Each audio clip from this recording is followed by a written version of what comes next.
नमस्कार विद्यार्थी मित्रांनो, SGTech या यूट्यूब चॅनलवर आपल्या सर्वांचं स्वागत आहे. आज आपण तलाठी भरतीच्या निकालासंदर्भात महत्त्वाचे अपडेट बघणार आहोत. तलाठी भरतीची कोणती अपडेट बघण्यासाठी तुम्ही महाभूमी या वेबसाईटवर चेक करत चला. या ठिकाणी सविस्तर माहिती, इम्पॉर्टंट लिंक या ठिकाणी दिलेली असते. गुणवत्ता यादीचे प्रसिद्धीपत्रक, गुणवत्ता यादी आणि सुधारित म्हणजेच फायनल मेरिट लिस्ट कधी येईल याबाबतची बातमी आज पुणे नगरी पेपरला आलेली आहे. ते तुम्ही बघू शकता या ठिकाणी.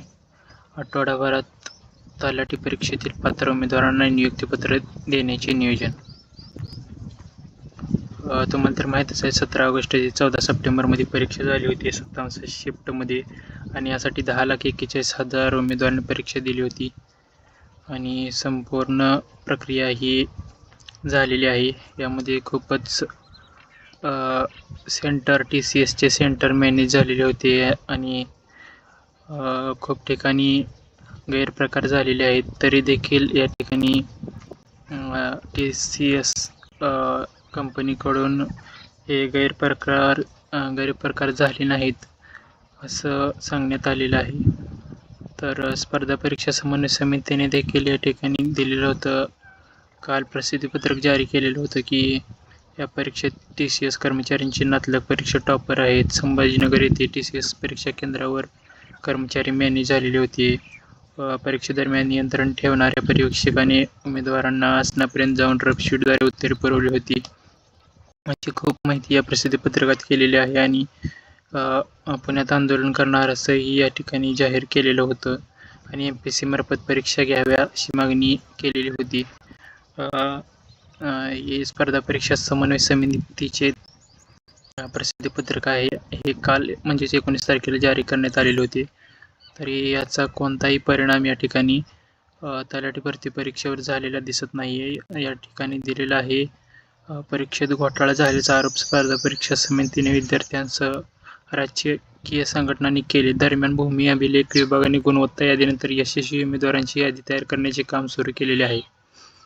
म्हणजे खूप आरोप झाले तरी देखील यांनी भरती प्रक्रिया सुरूच ठेवलेली आहे. ते काम अंतिम टप्प्यात आलेले असून आदिवासी क्षेत्रातील म्हणजे पेसा अंतर्गत रिक्त जागा सर्वोच्च न्यायालयाच्या निर्णयानंतर भरण्यात येतील असं भूमी अभिलेख विभागाकडून स्पष्ट करण्यात आलेले आहे. त्यामुळे निवड यादीसाठी जिल्हा निवड मंडळाची मदत घेऊन या यादीमध्ये जिल्ह्यातील रिक्त पदांचा विचार करण्यात येत आहे.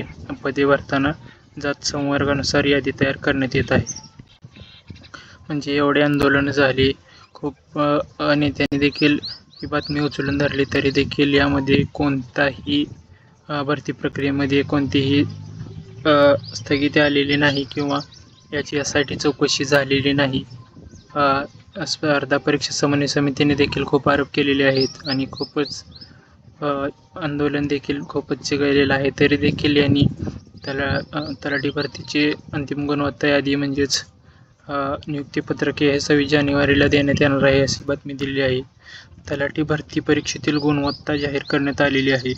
जिल्ह्यातील जातनिहाय आरक्षण आणि रिक्त जागाची संख्या लक्षात घेऊन अनुसूचित क्षेत्र म्हणजे पेसा क्षेत्राचे 13 जिल्हे वगळून 23 जिल्ह्यातील जागाबाबतचे नियुक्तीपत्र उमेदवारांना देण्याची कार्यवाही येत्या आठवड्याभरात करण्यात येत आहे असं सरिता नारके, अप्पर जमाबंदी आयुक्त तलाठी परीक्षा राज्य समन्वयक यांनी म्हटलेलं आहे. म्हणजे 26 जानेवारीला परीक्षेतील उत्तीर्ण उमेदवारांना पात्र उमेदवारांना नियुक्तीपत्रके देण्यात येणार आहेत अशी बातमी आज प्रसिद्ध झालेली आहे. धन्यवाद. तर अशाच नवीन अपडेटसाठी SGTech या यूट्यूब चॅनल सबस्क्राईब करा. धन्यवाद.